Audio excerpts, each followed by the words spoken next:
rebelling because of the death. My father's death hit me hard, and the unhappiness lasted for years.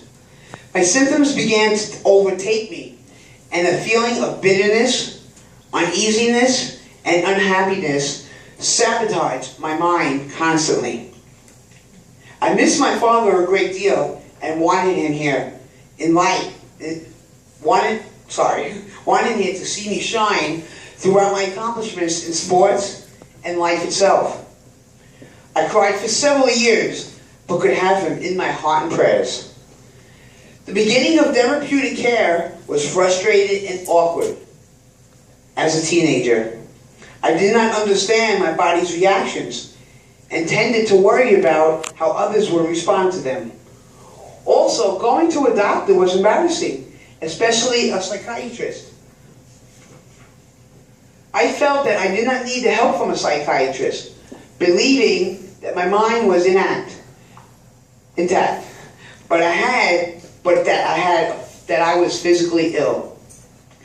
One day, my mother read a magazine article that described a person's symptoms that matched mine. The article suggested that a neurologist could effectively detect and understand the problem. Within a week, my mother took me to see a local neurologist. He determined I had Tourette's syndrome. My problem finally had a name. I had a rare disorder not many had heard about, one certainly unknown to my family and me. This gets shorter.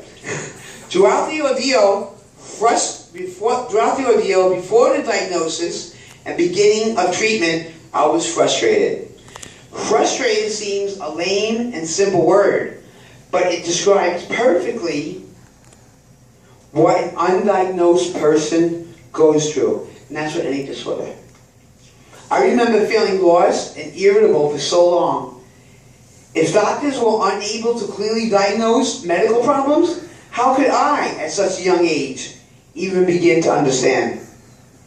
After all the heartaches, pain, and emotional stress my mother and I endured for those years, many years, being diagnosed seemed the arrival of a savior.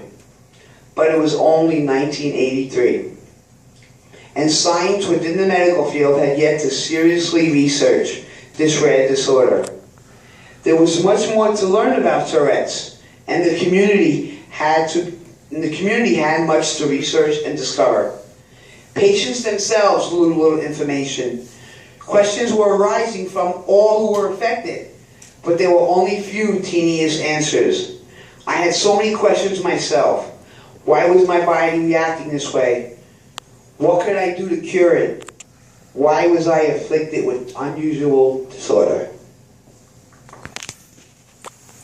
That was chapter 2. Seemed long, but